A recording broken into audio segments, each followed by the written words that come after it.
Hello, welcome back to the Motivated Mind Zone. And welcome to our deep dive today. We are Mm. basically cracking open the English toolbox just for you. Yeah, we're going to find those exact tools you need to talk about the future with, total confidence. We all know that feeling, right? Oh, definitely.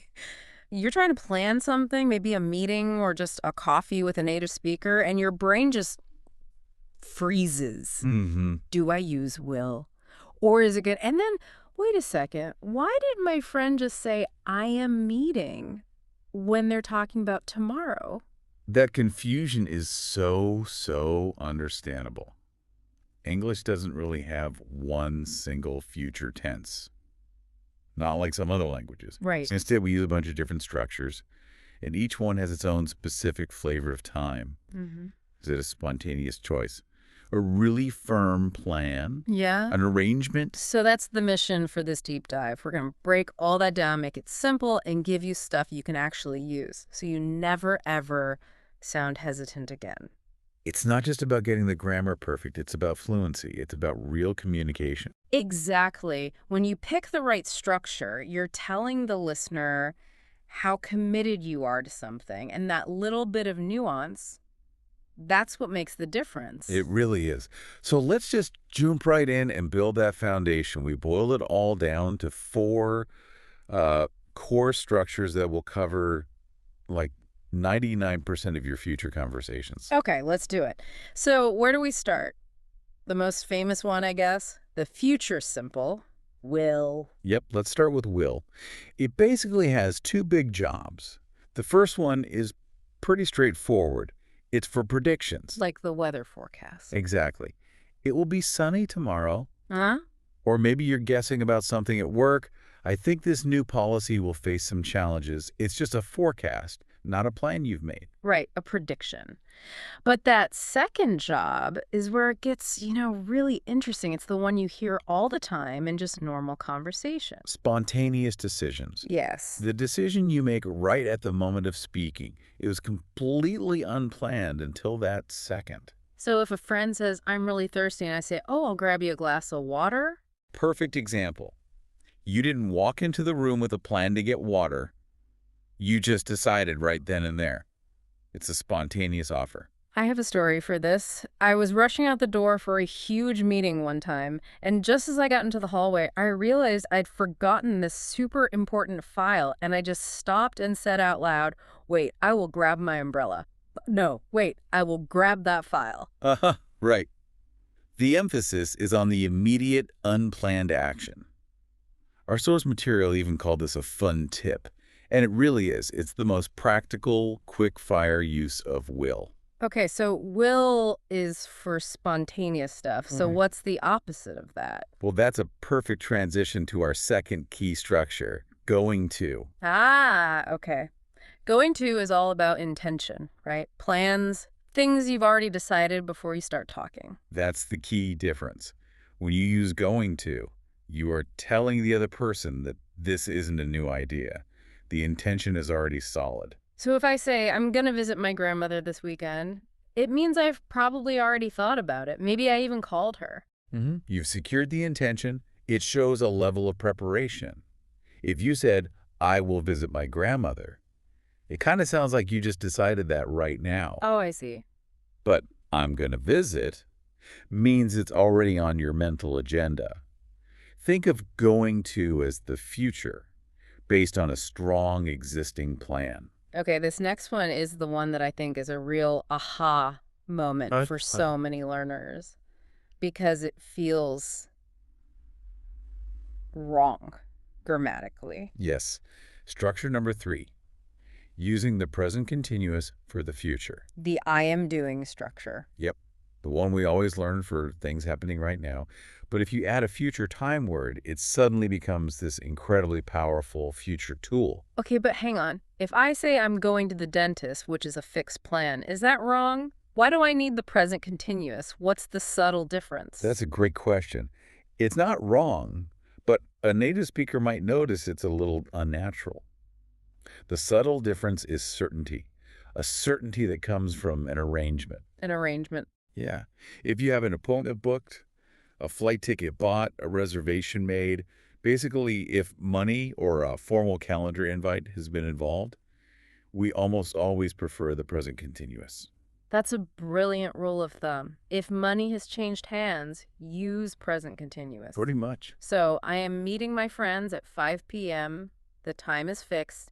They were flying to Paris next week. The tickets are booked. Exactly. It's a concrete arrangement. It signals that this is basically a calendar entry. If you say, I'm going to fly to Paris, it sounds more or less a strong intention, but maybe the tickets aren't quite booked yet. This is so useful. Okay, let's quickly hit structure number 4. It's a bit less common, especially in North American English, but it's still really important. Shall. Precisely. We mostly use shall for suggestions or offers, especially in questions. It has a slightly more formal, polite, almost traditional feel to it. So it's like a gentler way to propose something? Yep, you're not demanding anything. For example, shall we go to the park tomorrow? You're politely looking for agreement. Or, shall I help you with that? It's just respectful. Super useful for formal emails or when you want to sound extra considerate. So there's your core toolkit. Will for predictions and spontaneity. Going to for intentions and plans. Present continuous for fixed, scheduled arrangements. And shall for those polite, gentle suggestions. That foundation is rock solid. But now we need to add a bit of color. Right, because talking about the future isn't just stating facts. You need to show how you feel about it. Are you excited? Uncertain? Exactly. So let's move on to some key phrases that will instantly make you sound more fluent and add that the emotional depth. Okay, these are 5 phrases you should literally start using today. And as we say them, you should repeat them out loud. Don't just listen. Okay, first one. For when something is likely, but not 100% definite, we use all probably. This is so good for managing expectations. Like, I will probably go to the party, but I need to finish this report first. It's softer than just saying I will. It gives you an out. Now, on the flip side, if you want to sound really confident, you use I'm sure that. I hear this all the time at work. It's a huge confidence booster. Don't worry, I'm sure that the meeting will be fine. You're projecting certainty. Mm-hmm. Okay, now let's dial that certainty way, way back. If you want to signal just the low possibility, you say, I might. This is the ultimate phrase for keeping your options open. I might visit you next weekend. Which means? It means maybe, it's possible, but definitely don't count on it. Exactly. Okay, the last two are for positive feelings for anticipation. They're a bit different. First, for something you're excited about that's maybe further away, I'm looking forward to. Oh yeah, this is essential. I'm looking forward to the vacation in December. It just shows you're already enjoying the idea of it. And then for that really immediate, intense excitement for something happening soon, we have I can't wait to. That's the one, that pure eagerness. I can't wait to see the new movie. It comes out tomorrow. And using these last two phrases, it just stops you from sounding robotic. You sound engaged. You sound human.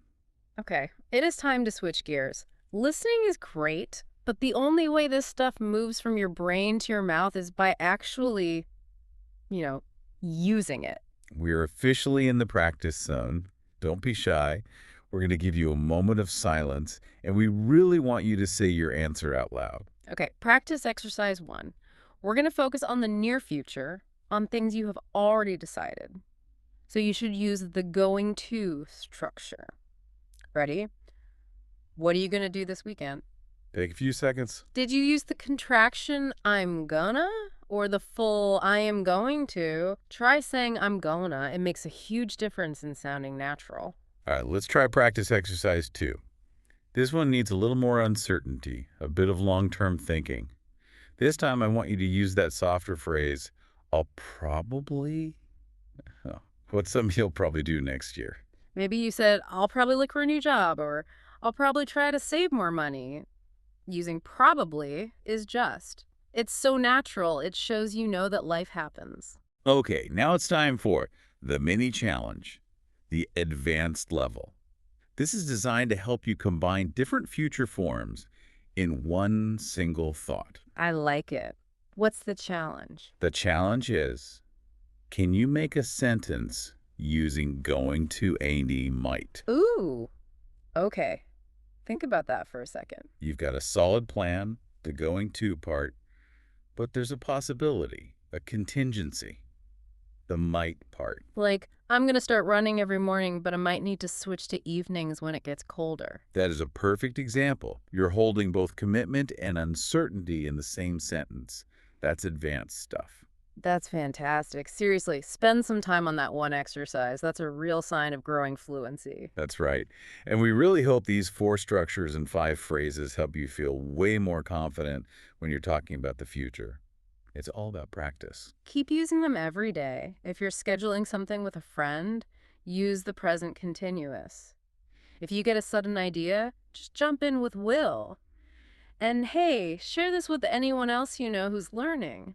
And I think the biggest takeaway here is that the goal isn't just learning rules from a textbook. It's about using them to express who you really are. Your plans, your excitement, your doubts. Knowing the tiny difference between will and going to really does change how people understand your level of commitment. It does. So as you go out there and practice, just remember, stay curious. And most importantly, have fun with your English learning journey. You've totally got this.